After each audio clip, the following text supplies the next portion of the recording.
incidente stradale avvenuto nella prima mattinata sul passante di Mestre durante il primo fine settimana di esodo estivo. Pesanti le ripercussioni sul traffico.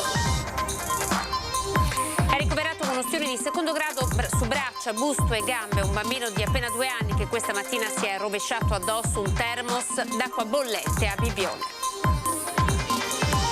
Venezia e le isole della Laguna saranno tutelate legislativamente ed economicamente dalla Costituzione. Il Parlamento ha portato a termine una riforma che ne riconosce la specialità. 25 uomini in più tra carabinieri e guardia di finanza. Da lunedì a Jesola arrivano i rinforzi a presidio della sicurezza dopo gli episodi di violenza e la sparatoria di questa settimana.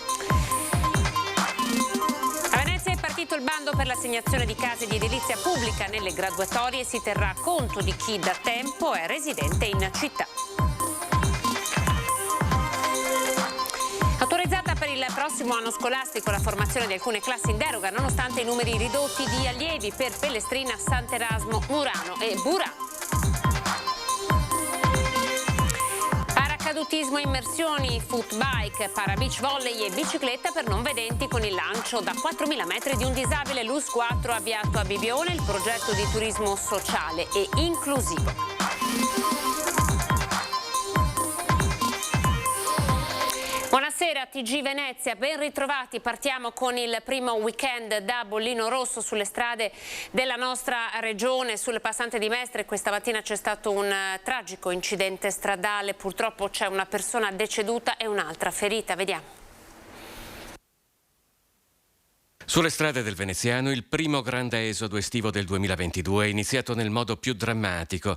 Attorno alle 6:30 del mattino una 56enne di origini romene residente a Velletri ha perso la vita sul passante di Mestre, tamponando con la macchina sulla quale viaggiava un mezzo pesante fermo su una piazzola di sosta tra i caselli di Martellago Scorzè e Preganziol. Il conducente del tir è rimasto illeso. L'automobile era guidata dal compagno della donna, suo coetaneo e connazionale, che è rimasto ferito in modo grave. La violenza dell'impatto non ha invece lasciato scampo alla passeggera, deceduta all'istante. La chiusura per circa un'ora del passante con deviazione verso la tangenziale di Mestre ha creato code lunghe diversi chilometri al casello di uscita della 57, code che si sono smaltite solo nella tarda mattinata, complicando una situazione che, come da previsioni, era già di traffico intenso, specialmente in direzione del litorale. I dati rilevati da CAV, concessioni autostradali venete, sul tratto Padova Est, bivio A4 a 57, hanno segnato il transito nella mattinata di 18.867 veicoli in direzione Trieste, con picchi orari superiori ai 3.500 mezzi, mentre in direzione Milano è stato rilevato il transito di 15.368 veicoli. Il traffico è rimasto sostenuto anche nel pomeriggio, in particolare in direzione Trieste e soprattutto nel tratto tra Padova Est e il bivio tra la A4 e la A57. Per domenica è prevista sostanzialmente la stessa situazione, anche in carreggiata ovest, cioè verso Milano, per i rientri del fine settimana che si protrarranno fino a lunedì, sommandosi alla ripresa del traffico feriale. Con la cronaca adesso siamo a Bibione perché un bambino di soli 2 anni è rimasto ustionato con ferite molto gravi a causa del contatto con acqua bollente che era contenuta all'interno di un termos ed è ricoverato con ustioni di secondo grado appunto su braccia, busto e una gamba. Il bimbo di nazionalità austriaca era appena arrivato insieme alla famiglia per un periodo di vacanza a Bibione in un appartamento della località balneare. È stato trasportato con l'elisoccorso al centro grandi ustionati di Verona.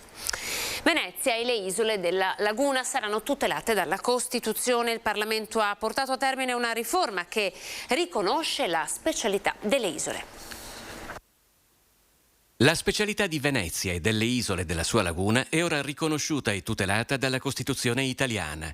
Con la quarta e ultima votazione favorevole alla Camera dei Deputati, secondo l'iter previsto per le leggi costituzionali, la riforma dell'articolo 119 entrerà definitivamente in vigore tra 3 mesi con la seguente previsione. La Repubblica riconosce le peculiarità delle isole e promuove le misure necessarie a rimuovere gli svantaggi derivanti dall'insularità.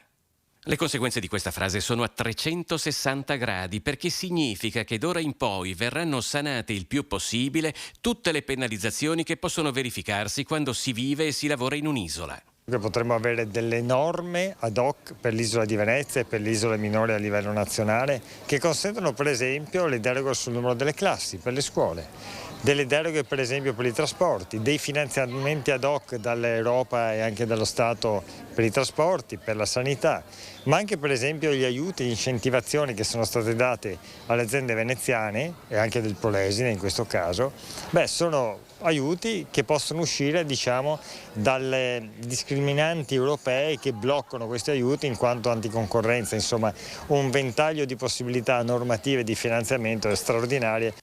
Partita da un'iniziativa popolare, la legge si è estesa durante il suo percorso dalle 2 maggiori isole italiane, Sardegna e Sicilia, anche a quelle più piccole. Il senatore Ferrazzi era già stato tra i promotori di un'altra modifica costituzionale portata a termine nel corso di questa legislatura, introducendo la tutela dell'ambiente e delle future generazioni nei principi fondamentali della Costituzione. Ora una nuova riforma che coinvolge direttamente Venezia e le sue isole. Non è una legge speciale su Venezia, addirittura qualcosa di più, è una legge costituzionale che riconosce la peculiarità, che riconosce che il fatto che vivere nelle isole, tra cui Venezia, vuol dire vivere in una condizione di fatica, di disagio, di aggiunta di costi per la mobilità, per i trasporti, per le scuole, per la sanità, per il lavoro. E dunque la Repubblica, attraverso questa riforma della Costituzione che abbiamo voluto, riconosce questo e interviene a livello normativo e finanziario per far superare questa difficoltà e promuovere le comunità locali.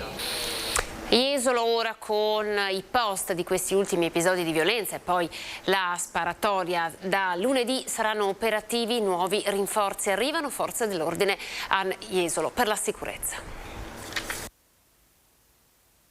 Dal 1° di agosto, quindi da lunedì, avremo sul territorio ulteriori 25 rinforzi delle forze dell'ordine a garanzia della sicurezza, divisi fra 15 carabinieri e 10 rappresentanti della Guardia di Finanza.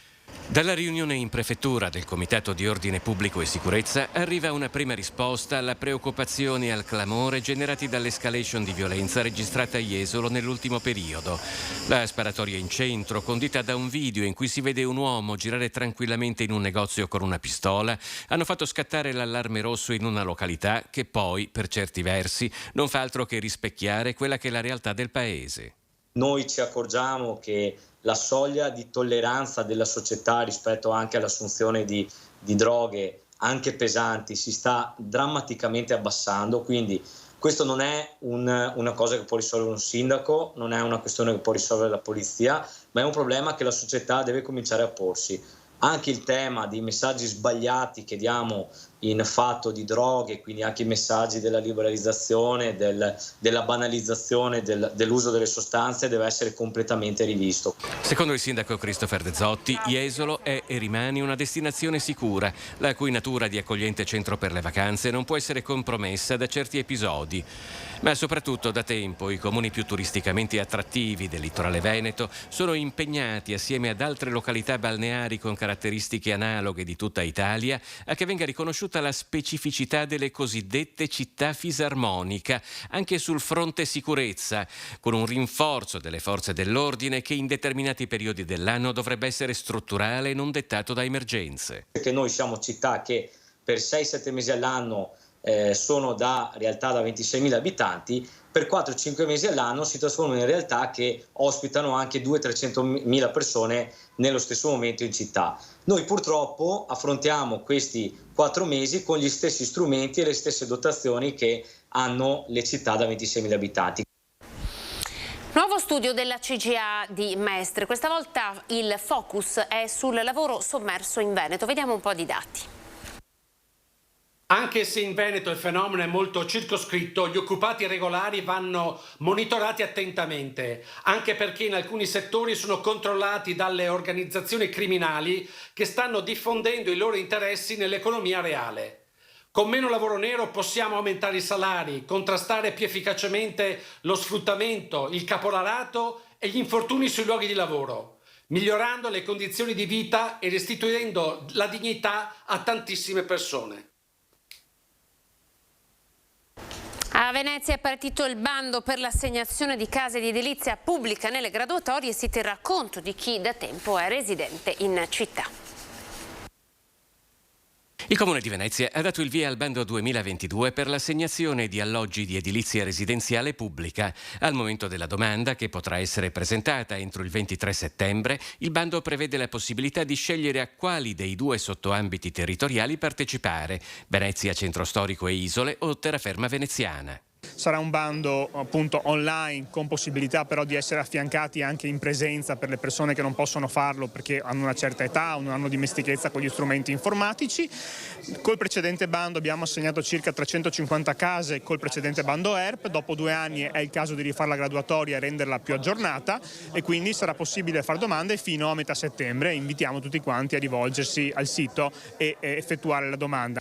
Come sempre, per poter partecipare è necessario rispettare determinati parametri, a partire da quelli economici. L'ISEE familiare, ad esempio, non deve essere superiore ai 20.755 euro. Un punteggio maggiore sarà assegnato a chi, tra l'altro, deve trasferirsi lasciando il vecchio appartamento per la presenza di barriere architettoniche o per motivi di igiene. Anche quest'anno ci saranno i punteggi cosiddetti a vantaggio veneziani, nel senso che come nel 2019 abbiamo riproposto la possibilità per i veneziani di avere dei punti aggiuntivi. Se uno risiede in città da molti anni ha un punto in più, anzi 8 punti in più rispetto a chi appunto non risiede a Venezia. Questo perché è giusto che le case vengano date per primi ai cittadini che in questi anni hanno pagato le tasse, grazie alle quali abbiamo restaurato questi alloggi. L'Ufficio Scolastico Regionale del Veneto ha autorizzato per il prossimo anno scolastico la formazione di alcune classi in deroga, nonostante i numeri ridotti di allievi. Stiamo parlando di Murano, Burano, Pellestrina, Sant'Erasmo. Salvaguardata la specificità insulare del centro storico lagunare delle isole dell'estuario a Venezia, accogliendo la richiesta del Comune e dell'assessore alle politiche educative Laura Besio, l'Ufficio Scolastico Regionale del Veneto, diretto da Carmela Palumbo, ha autorizzato per il prossimo anno scolastico, che inizierà a settembre, la formazione per Pellestrina, ma anche per Sant'Erasmo, Murano e Burano, in deroga di alcune prime classi di prima elementare e prima media. Le famiglie possono stare tranquille. Su Pellestrina naturalmente io mi ritengo contenta, soddisfatta e grata anche all'ufficio scolastico, nella persona della dottoressa Palumbo, per non aver mai fatto venire meno il dialogo nel momento in cui come comune ho rappresentato in più occasioni anche l'importanza per l'isola del fattore scuola. Il tema è molto complesso perché la conformazione territoriale, urbana e sociale di Venezia, centro storico e isole, costituiscono una specialità che va assolutamente riconosciuta. A oggi c'è una regolamentazione ben precisa in cui si inseriscono sia le classi, che perciò esistono con un numero minimo e un numero massimo, sia gli organici, che esistono sulla base degli iscritti all'istituto. Soddisfatto anche il delegato alle isole, Alessandro Scarpamarta. Arrivano in questi giorni buone notizie anche per quanto riguarda la scuola elementare Zendrini di Pellestrina e la scuola media Pietro Loredan. Praticamente vengono aggiunte una classe alla prima elementare della scuola Zendrini e una classe aggiuntiva alla prima media della scuola media Pietro Loredan. Un grazie soprattutto ai genitori per il dialogo appunto ottenuto assieme al Comune di Venezia, all'assessore Besio, e grazie soprattutto all'ufficio scolastico regionale. L'edificio storico del Lido, prima sede del Casinò, torna a vivere grazie a un importante lavoro di ristrutturazione. Vediamo.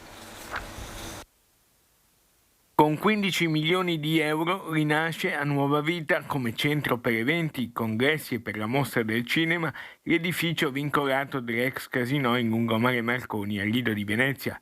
Il cantiere è ormai addirittura d'arrivo. I lavori sono ultimati per il 95%. Gli interventi sono ad un avanzato stato di completamento, potremmo dire quasi al 95% delle opere previste. Hanno riguardato prevalentemente interventi all'interno e quindi non visibili esternamente. Interventi importanti a livello architettonico, impiantistico e strutturale. In particolare sono state realizzate tutta una serie di interventi propedeutici all'ottenimento del certificato di prevenzione incendi, nonché verifiche e prove strutturali dei solai dei grandi saloni. Negli ultimi mesi, grazie appunto ad un ulteriore finanziamento per 2 milioni di euro, sono state avviate tutta una serie di interventi riguardanti le facciate. Il cantiere è all'opera da circa 2 anni.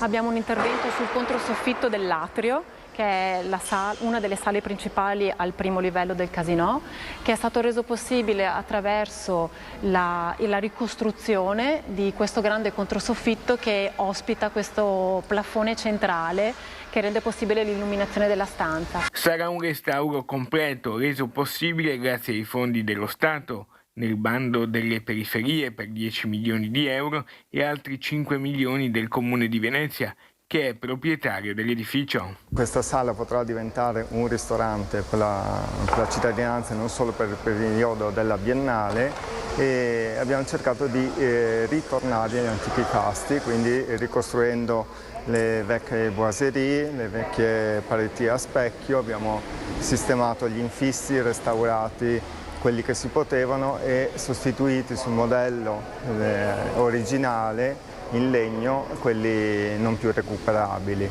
sempre prendendo spunto da foto storiche e quindi dal progetto originale dell'immobile.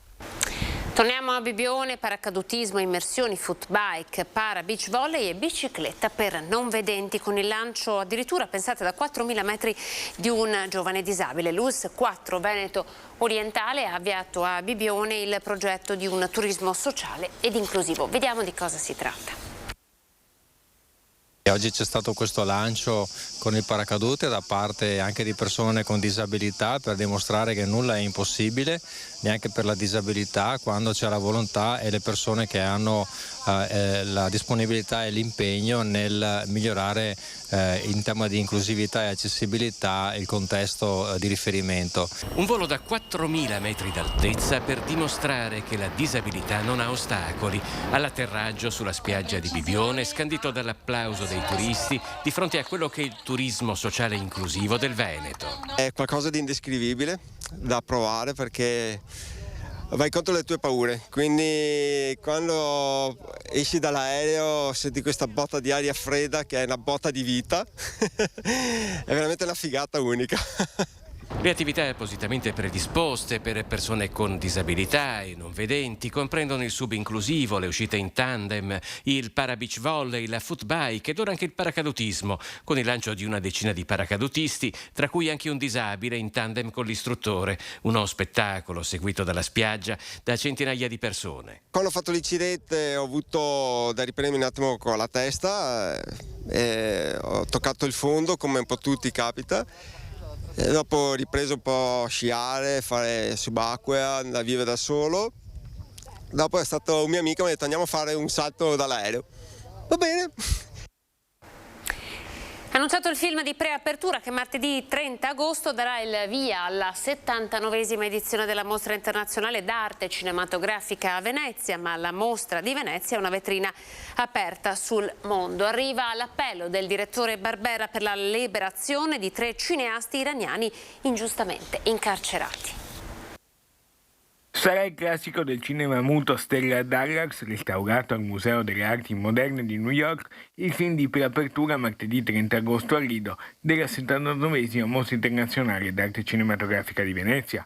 Ma la Mostra di Venezia si conferma una vetrina aperta sul mondo. Nuovo appello accorato del direttore del festival Roberto Barbera per la liberazione di 3 cineasti iraniani incarcerati solo per aver manifestato la propria libertà di espressione. Se il festival è una finestra aperta sul mondo, da questa finestra purtroppo si assiste anche a spettacoli che non si vorrebbero vedere, come la guerra in Ucraina, che ricorderemo durante la mostra perché ci sono 3 registi e 3 film presenti nella selezione ufficiale. Ma ho ricordato anche che i 3 cineasti iraniani arrestati recentemente, privati della libertà personale solo per aver cercato di esprimere liberamente le proprie opposizioni e le proprie opinioni, Jafar Panahi, Mohammad Rasuluf e Al-Ahmed. Uno di questi 3 registi è presente anche in concorso, scelta esclusivamente artistica, precisa Barbera, che nulla ha a che vedere con la recente incarcerazione di questi giorni. I 2 film iraniani, no? Che sono metafore delle tensioni sociali e politiche all'interno di quel paese in questi giorni, quindi c'è un po' di tutto, perché il cinema in realtà è come sempre uno specchio della contemporaneità e quindi ha la capacità che non ha perduto di riflettere un po' tutto quello che sta succedendo attorno a noi in questi giorni.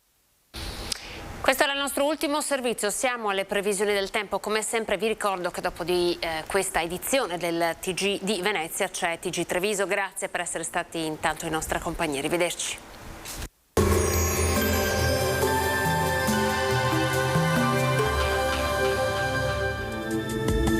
Benvenuti al meteo. Pressione atmosferica in aumento, bel tempo e caldo sopportabile. Tregua che potrebbe avere vita breve perché dalla prossima settimana si profila una nuova ondata di calore. Vediamo insieme il dettaglio. Sul Veneto domenica 31 luglio tanto sole e cielo sereno, qualche addensamento solamente in corrispondenza dei rilievi e qualche cenno di instabilità appunto sui settori montani, sarà più asciutto altrove. Temperature sostanzialmente stazionarie, minime tra 14 e 24 gradi, massime invece comprese tra i 29 e i 33 gradi all'incirca. Spostiamoci ora sul Friuli Venezia e Giulia. Anche in questo caso su pianura e costa il cielo sarà prevalentemente sereno. In montagna maggiore nuvolosità ma senza ulteriori conseguenze. Temperature minime tra 16 e 21 gradi, massime sui 31-33 gradi. Infine diamo uno sguardo alla situazione del Trentino Alto Adige. Poche novità, tempo soleggiato e senza precipitazioni. Infine uno sguardo alle temperature, le minime saranno intorno ai 17-21 gradi, massime sui 31-32 gradi. Dal meteo per ora è tutto, grazie per l'attenzione, arrivederci al prossimo aggiornamento.